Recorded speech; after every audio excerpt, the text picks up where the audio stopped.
மக்களை இந்த ஒரு பதிவில் நம்ம என்ன பார்க்க போகிறோன்னா, தொடர்ச்சியாக மக்களை ஒருத்தர் ஏமாற்றிட்டே இருந்தாருன்னா என்ன பண்ணலாம்? தோல் உரிச்சு காட்டுறது தானே நம்மளோட பிரதானமான வேலை. அதாவது பார்த்திங்கன்னா, நான் மற்ற அரசியல்வாதி மாதிரி கிடையாதுங்க. நான் கொஞ்சம் ரொம்ப டிஃப்ரெண்ட்டு.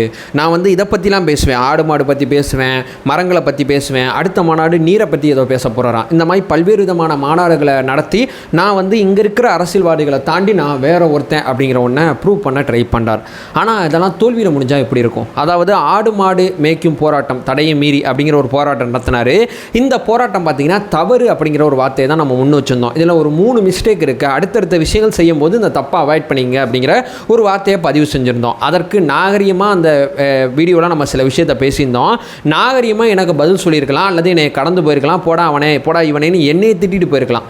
என்னோட குடும்பத்தெல்லாம் தேவையில்லாமல் அந்த தம்பிமார்கள் இழுத்து பார்த்தீங்கன்னா அந்த வீடியோவில் திட்டிருந்தாங்க. அதுக்குன்னு துவண்டு போகிற ஆள் நம்ம கிடையாது. அடுத்து பார்த்தீங்கன்னா இப்போ ஒரு மாநாடு நடத்திருக்காரு. மரங்களுக்கான மாநாடு அப்படிங்கிற ஒரு மாநாடு நடத்திருக்காரு. கேரவனில் வந்தார் அப்படிங்கிறது ஒரு குற்றச்சாட்டு தான். அது மட்டுமே இந்த வீடியோ முழுக்க நான் பேச போகிறதில்ல. அதை தாண்டி பார்த்தீங்கன்னா அந்த மாநாடு அப்பட்டமான தோல்வி அப்படிங்கிறத இந்த வீடியோவில் நிரூபிக்க போகிறோம். அதாவது போகிற போக்கில் சொல்லிவிட்டு போக போகிறதில்ல. ஒரு நாம் தமிழர் கட்சிக்காரன்ட்ட நான் பேசணும்னு நினைக்கிறேன். எப்போ உங்கள் அண்ணன் உன்னை ஏமாத்துறாரு, அந்த உலகத்தில் இருக்கும்போது அண்ணன் மாசா தெரியும். அந்த உலகத்தை விட்டு வெளியே யார் என்ன சொல்கிறாங்கிறத முதல்ல காது கொடுத்து கேளுங்க. கேட்கும்போது உங்களுக்கு ஒரு சரியான அந்த பாலிடிக்ஸ் புரியும். ஒருவேளை இவங்க சொல்கிறது கரெக்டாக இருக்குமா அப்படிங்கிற அந்த எண்ணம் ஓட்ட வரும். முதல்ல நான் சொல்கிற சில விஷயத்தை கேளுங்க. நான் கேர்வனுக்கு கூட இந்த வீடியோ கடைசியாக வரேன். அதற்கு முன்னாடி மிக முக்கியமான 2 விஷயத்தை இந்த வீடியோவில் சொல்கிறேன். இந்த மாநாட்டுக்கும் தாவேக்காக்கும் என்ன சம்பந்தம் இருக்கு? எங்கள் தோழர்களை அணில் அப்படிங்கிற ஒரு வார்த்தையை பயன்படுத்த வேண்டிய அவசியம் என்ன இருக்குது? இதற்காண்டி மட்டும் இந்த வீடியோவில் நான் உட்காந்து பேசலை. ஆனால் இதையும் நான் பதிவு செய்ய வேண்டிய அவசியம் இருக்குது. இணையதளத்தில் பார்த்தீங்கன்னா தம்பிகளை பல்வேறு விதமான வார்த்தைகளை பயன்படுத்துகிறாங்க. ஒரு வீடியோ பண்ணுறேன்னா அந்த வார்த்தைகளை நான் பயன்படுத்தி பேச முடியுமா? சீமானின் தம்பிகள் அப்படிங்கிற நாகரிகமான வார்த்தை தானே பயன்படுத்தணும். ஒரு யூடியூப் சேனல் வச்சுருக்கக்கூடிய எனக்கே இந்த நாகரிகம் இருக்குது, உங்கள் அண்ணனுக்கு ஏன் இந்த நாகரிகம் இல்லைங்கிறத பிரதானமான கேள்வியை வீடியோ ஆரம்பத்தில் யோசிங்க. இந்த கேள்வியை கேட்டுட்டு என்னுடைய மிக முக்கியமான விமர்சனத்தை இந்த வீடியோவில் வைக்கலாம்னு நினைக்கிறேன். ஒன்பே ஒன்றா தெளிவாக நம்ம பார்க்கலாம். உற்சாக வணக்கங்கள். வாங்க பதிவுக்குள்ளே போகலாம். இப்போ முதல் விஷயம் மக்களே, முதல் குற்றச்சாட்டு என்னவா இருக்குன்னா, சீமானனை இயக்கம் நடத்துகிற மாதிரி பார்த்தீங்கன்னா இந்த மாநாட்டை நடத்தி முடிச்சிருக்கார். இந்த மாநாட்டில் சீமானனை என்ன பேசியிருப்பார்னா, மரம் எவ்வளோ முக்கியமானது, மரம் சார்ந்த விஷயத்தில் என்னென்ன சில விஷயங்களை செய்யணும்னு சொல்லி ஒரு இயக்கம் பார்த்தீங்கன்னா மக்கள் மத்தியில் ஒரு பிரச்சாரத்தை முன்னெடுக்கும். அந்த பிரச்சாரத்தை முன்னெடுத்து பார்த்தீங்கன்னா மக்கள் அத்தனை பேருமே அந்த இயக்கம் ஈர்த்து இந்த இலக்கை நோக்கி பயணிப்போவாங்க. நான் பிரச்சாரம் பண்ணுறதே இந்த இலக்கை நோக்கி பயணிக்கிறதுக்கு தான் அப்படிங்கிறது தான் ஒரு இயக்கத்தோட வேலை. உதாரணமாக பார்த்தீங்கன்னா விஜய் மக்கள் இயக்கத்தில் எங்கள் தலைவர் பார்த்தீங்கன்னா மர வளர்ப்பு பற்றி ஒரு பிரச்சாரம் முன்னெடுத்தார். அந்த பிரச்சாரம் மூலமாக மக்கள் மத்தியில் ஒரு பிரச்சாரத்தை முன்னெடுத்து மக்கள் அத்தனை பேருமே என் கூட இணைந்து பயணிங்க அப்படிங்கிற ஒரு விஷயத்தை பண்ணியிருப்பாங்க. ஆனால் கட்சி ஆரம்பித்த பிறகு நம்ம அந்த வேலை பார்க்க முடியாது. கட்சியோட வேலை என்னன்னா மக்கள் மத்தியில் ஒரு பிரச்சாரத்தை முன்னெடுக்கிறத தாண்டி செயல் திட்டத்தை முன்வைக்கணும். நான் அதிகாரத்துக்கு வந்தால் மர வளர்ப்பில் இந்த மாதிரி சில விஷயங்களை பண்ணுவேன், என்கிட்ட இவ்வளோ ஐடியா இருக்குது, என்னுடைய உள்ளாட்சி நிர்வாகம் மூலமாக நான் அதை செய்வேன், மாநகராட்சி நிர்வாகம் மூலமாக அதை செய்வேன், என்னுடைய எம்எல்ஏக்கள் அத்தனை பேருமே இப்படி செய்வாங்க, என்னுடைய சுற்றுச்சூழல் அமைச்சகம் இப்படிப்பட்டதாக இருக்கும், இதோட பட்ஜெட் இவ்வளோ இருக்கும், ஒரு வருஷத்துக்கு நாங்கள் இவ்வளோ மரம் வாங்குவோம், இவ்வளோ மரம் நடுவோம், அந்த மரத்தை நாங்கள் இப்படிலாம் பராமரிப்போம் அப்படின்னு சொல்லி நிர்வாக ரீதியாக மக்கள் மத்தியில் பார்த்தீங்கன்னா செயல் திட்டங்களை அவர் அந்த மாநாட்டில் முன் வச்சிருக்கணும். ஆனால் எந்த விதமான செயல் திட்டமும் முன்வைக்காமல் நீ இதை செய்யின்னு சொல்லி மக்களை நோக்கி அவர் பேசியிருப்பார் தவிர தன்னுடைய நிர்வாகம் சார்ந்து பேசியிருக்க மாட்டார். அதே நேரத்தில் பார்த்தீங்கன்னா அந்த மாநாட்டில் வாண்டடாக பார்த்தீங்கன்னா அணில்கள் அப்படின்னு சொல்லி நம்மளை நிறையா கிண்டல் பண்ணியிருப்பார். ஆனால் அந்த மாநாட்டில் எதிர்கட்சியாக இருக்கிற இவர் ஆளுங்கட்சியை நோக்கி எந்த விதமான கேள்வியும் கேட்டிருக்க மாட்டார். நான் முதலமைச்சரை நோக்கி ஏன் கேள்வி கேட்கலன்னு கேட்கல, எம்ஆர்கே நோக்கி ஏன் கேள்வி கேட்கலன்னு கேட்குறேன். ஏன்னா எம்ஆர்கே அவர்கள் தான் விவசாயம் சார்ந்த விஷயத்தெல்லாம் பார்த்துட்டு இருக்காரு, அதோட அமைச்சராக இருக்காரு. அப்போ அந்த நிர்வாகத்தவரை அவர் தானே சுட்டி காட்டணும். மரங்களை ஏன் கொட்டை விட்டீங்க அப்படிங்கிற ஒரு விஷயத்தை அவர்கிட்ட கேட்டிருக்கணும்ல, ஆனால் கேட்கல. அதே நேரத்தில் பார்த்தீங்கன்னா தங்கம் தென்னரசு அவர்களையாவது கொஸ்டின் பண்ணியிருக்கணும். ஏன்னா இவர் நிதியமைச்சருங்கிறது எல்லாருக்கும் தெரியும், இவர் தான் சுற்றுச்சூழல் அமைச்சராகவும் இருக்கார் தமிழ்நாட்டில். அவரையும் பார்த்தீங்கன்னா கொஸ்டின் பண்ணலை. ராஜகண்ணப்பன் அப்படிங்கிற ஒருத்தர் இருக்கார் பார்த்தீங்களா, அவர் தான் வனத்துறை அமைச்சர். அவர்கிட்ட ஏதாவது ஒரு சில விஷயங்களை வச்சு இந்த மாதிரிலாம் நீங்கள் நிர்வாகம் பண்ணால் தமிழ்நாட்டில் மரம் நல்லா இருக்கும், மரம் சார்ந்த விஷயத்தில் என்கிட்ட இவ்வளோ ஐடியாஸ் இருக்குது, நான் இப்போ ஆட்சியில் இல்லை, நீங்கள் இப்போ ஆட்சியில் இருக்கீங்க, உங்களுக்கு இந்த கோரிக்கை மனுவை நான் சப்மிட் பண்ணுறேன், ஏன்னா என்கிட்ட அவ்வளோ பெரிய மூளை இருக்குது, எனக்கு என் மூளையை வச்சு நான் யோசிக்கும் போது இப்படிலாம் மரத்தை தமிழ்நாட்டில் வளர்க்கலாம், நான் அதிகாரத்து வரும்போது செய்கிறதெல்லாம் இருக்கட்டும், என்னுடைய பிளான் இதுவாக இருக்குன்னு சொல்லி ஒரு பிளானை நிர்வாகத்திட்ட கொடுக்கணுமா கொடுக்கக்கூடாதா, அல்லது ஒரு கடிதத்தை முதலமைச்சருக்கு எழுதணுமா எழுதக்கூடாதா? ஏன்னா இவர் நிர்வாகம் சார்ந்து எதுவுமே பேசாமல் ஒரு இயக்கம் மாதிரி மக்கள் மத்தியில் பார்த்தீங்கன்னா பார்த்தீங்கன்னா ஒரு பிரச்சாரத்தை முன்னெடுத்துட்டு பார்த்தீங்கன்னா அந்த மாநாட்டை பார்த்தீங்கன்னா அப்படியே ஆஃப் பண்ணிட்டு போயிட்டாரு. இவர் நிர்வாக ரீதியாக அதிகாரத்துக்கு வந்தாலும் இவரால் அந்த மர வளர்ப்பு விஷயத்தில் இவரால் எதுவுமே பண்ண முடியாது. ஏன்னா இவர்கிட்ட அந்த பொலிட்டிக்கல் கிளாரிட்டியும் முதல்ல கிடையாது அப்படிங்கிறத நான் சொல்ல வர்ற விஷயமா இருக்குது. இப்போ ரெண்டாவது, இந்த பிரச்சாரத்தை முன்னெடுக்கிறதுக்கு நிறையா சுற்றுச்சூழல் ஆர்வலர்கள் அத்தனையுமே கொண்டு வந்து அவங்க அத்தனை பேருமே பேச விட்டு அவங்க அத்தனை பேரோட காணொலி எல்லாமே போட்டார். ஏன்னா முழு நிகழ்வையுமே நான் பார்த்தேன். ஆனால் சீமான் அண்ணன் என்ன பண்ணார், தமிழ்நாட்டில் பார்த்தீங்கன்னா சீமான் அண்ணன் எத்தனை மரங்கள் நட்டார், எவ்வளோ விஷயங்களை பண்ணியிருக்காரு. அதை தாண்டி பார்த்தீங்கன்னா சுற்றுச்சூழல் பாசறை, நாம் தமிழ் கட்சியோட சுற்றுச்சூழல் பாசறை தான் இந்த நிகழ்வை பார்த்தீங்கன்னா முன்னெடுக்குது. ஆனால் இந்த நிகழ்வை பார்த்தீங்கன்னா இவங்க எங்கே முன்னெடுக்கிறாங்கன்னா தமிழ்நாடு முழுக்க தேடி அலைஞ்சு ஒரு காட்டை பிடிச்சி அந்த காட்டை வந்து கடை வாங்கியிருக்காரு. யார்கிட்டருந்து கடை வாங்கியிருக்காங்கன்னா அதிமுகவில் பயணிக்கக்கூடிய சைதை துரைசாமி அப்படிங்கிற ஒருத்தர் இருப்பார். அவரோட காட்டெல்லாம் பார்த்தீங்கன்னா சீமான் அண்ணன் இந்த மாநாட்டை பார்த்தீங்கன்னா நடத்தியிருப்பார். அதாவது இந்த விளம்பரப்படுத்திக்கிறதுக்கு நான் ஒரு கட்சியாக 5 வருஷமாக இருக்கேன். மரம் சார்ந்த விஷயத்தில் நான் ரொம்ப தீவிரமாக பேசுகிறேன்.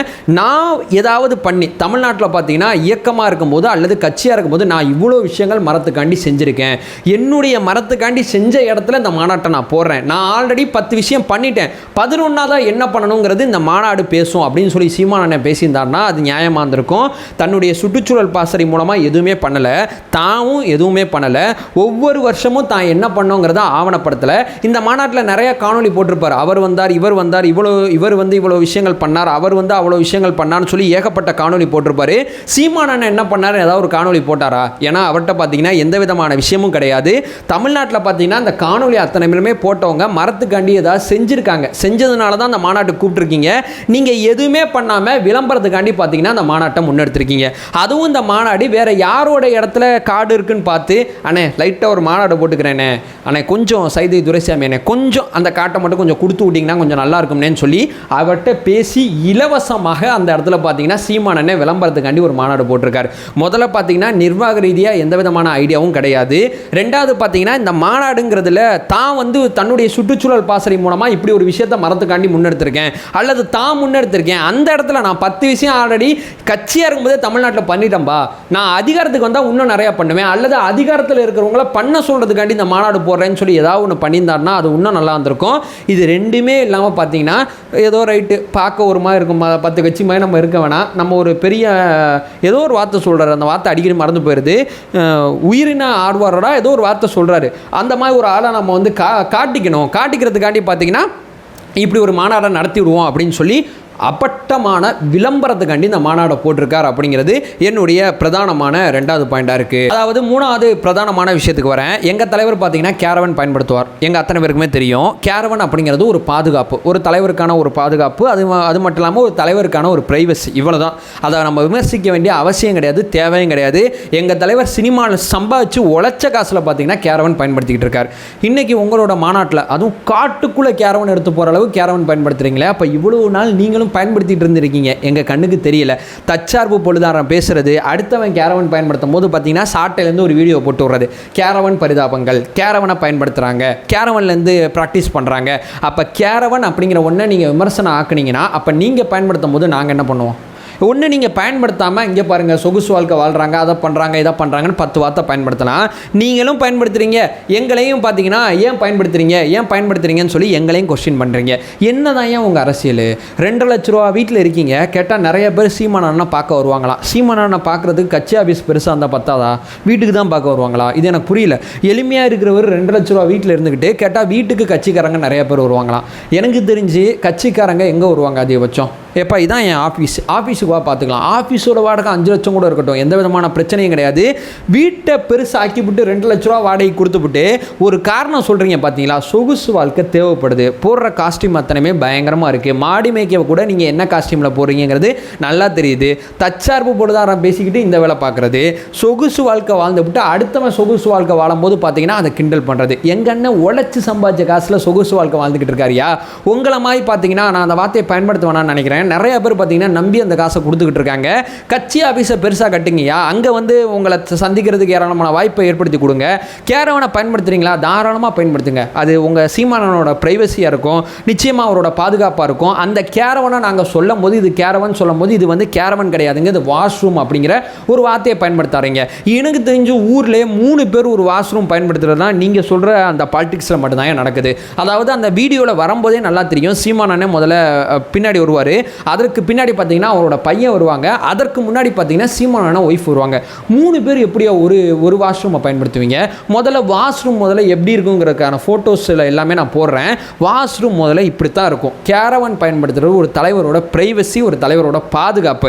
இதை முதல்ல புரிஞ்சுக்கிட்டு, இல்லை நம்ம பயன்படுத்தாமல் இருந்துட்டு, குறைந்தபட்சம் நம்ம பயன்படுத்தாமல் இருந்துட்டு அடுத்தவனை குறை சொல்கிறான், அடுத்தவன்லாம் சொகுசு வாழ்க்கை வாழ்கிறான்னு சொல்லிவிட்டு நம்ம முதல்ல எளிமையான வாழ்க்கையை வாழ்ந்து விட்டு அடுத்தவங்களை பார்த்தீங்கன்னா சொகுசு வாழ்க்கை வாழ்றீங்கிற குற்றச்சாட்டை முன்வைக்கலாம். நம்ம பார்த்தீங்கன்னா மற்ற அத்தனை பேரும் பயங்கரமாக இருக்கீங்க, நான் வந்து பிச்சை எடுத்துக்கிட்டு இருக்கேன் அப்படின்னு பேசும்போது அந்த காஸ்டியூம் எப்படி இருக்கும், நீங்கள் போடுற காஸ்டியூம் எப்படி இருக்குங்கிறதுக்கான புரிதல் இருக்கும்ல. பார்க்கும்போதே தெரியல, பார்க்குற நாங்கள் என்ன முட்டா பயல்களா, தெரியாமல் தான் கேட்குறேன், பார்க்குற நாங்கள் என்ன முட்டா பயல்களா? இது ரெண்டுக்குள்ள வேறுபாடுகளை பண்ணிட்டாது நீங்கள் அதை பண்ணோம்ல. பேசுகிறதெல்லாம் ஒன்று, செய்கிறதெல்லாம் ஒன்று. மாநாடு நடத்த சொன்னால் விளம்பரம் பண்ணுறது, விளம்பரம் பண்ணும்போது கண்டுபிடிக்கும் போது எங்களமா யாராவது பண்ணீங்களா, குறைந்தபட்சம் எங்களமா நீங்கள் எதுவும் பேசுனீங்களா அப்படின்னு சொல்லி எங்களை நோக்கி கேள்வி கேட்குறது. நீங்கள் பேச மட்டும்தான் ஏன் செய்கிறீங்கிறது தானே எங்கள் விமர்சனமே. ஏன் நீங்கள் ஏன் பேசலைன்னு கேட்குறீங்க. நாங்கள் பேச மாட்டோம், செய்வோம்னு சொல்கிறோம். நாங்கள் பேசுவோம், நீங்கள் சொல்கிறீங்க பேசுறது வேஸ்டியான்னு சொல்லிக்கிட்டு இருக்கோம். இவ்வளோ தான் இங்கே நாங்கள் எங்களோட விவாதங்கள் அத்தனையுமே உங்களை நோக்கி வந்துக்கிட்டு இருக்கு. இது புரியாமல் வேற ஒரு உலகத்தில் உட்காந்து கொண்டு எங்களை பார்த்தீங்கன்னா தற்கூறிங்க அப்படிங்கிற விமர்சனத்தை நோக்கி எங்களை நோக்கி முன்வைக்கிறீங்க. அவ்வப்போது பார்த்தீங்கன்னா இந்த விளம்பரம் பத்தாது அப்படிங்கிற பேரில் அந்த மாநாட்டில் சம்மந்தமே இல்லாமல் ஆளுங்கட்சியெல்லாம் கேள்வி கேட்காம அங்கே அந்த மாநாட்டில் பார்த்தீங்கன்னா அணில்கள் அப்படின்னு சொல்லி ஒரு உருட்டை பார்த்தீங்கன்னா எங்களை நோக்கி உருட்டி ஒரு செய்தி கிடைக்கும்ல, அப்படியே லைட்டாக போடுவாங்கள்ல, அதற்காண்டி பார்த்தீங்கன்னா அணில்கள் அப்படிங்கிற ஒரு வார்த்தையை போட்டு விட்றது. என்னையா அவங்க கேவலமான அரசியல் இதை பண்ணிவிட்டு பார்த்தீங்கன்னா நாங்கள் தான் பெரிய ஆள், நாங்கள் தான் பயங்கரமான ஆளுன்னு சொல்லி வர்றவன் போகிறவன் அத்தனை பேரையும் உட்காந்து கடிக்க வேண்டியது. இந்த எலெக்ஷன் அத்தனைக்கும் பதில் சொல்லியா, நான் ஒன்றும் இதுக்கு மேலே உங்கள்கிட்ட கத்த வேண்டிய அவசியம் கிடையாது. இந்த எலெக்ஷன் அத்தனைக்குமே பதில் சொல்லணும் அப்படிங்கிற ஒரு விஷயத்தை சொல்லிட்டு இந்த வீடியோ நான் என் பண்ணிக்கிறேன். நம்ம சேனலில் ஃபுல்லாக ஃபாலோ பண்ணிங்கன்னா தாவேக்காக்கு ஆதரவாக பல்வேறு விதமான விஷயத்தை நம்ம பேசிக்கிட்டு இருக்கோம். நம்மளோட ஒரே நோக்கம் அறியாமை அகற்ற வேண்டும், அறியாமை அகற்றப்பட வேண்டும். Thank you so much.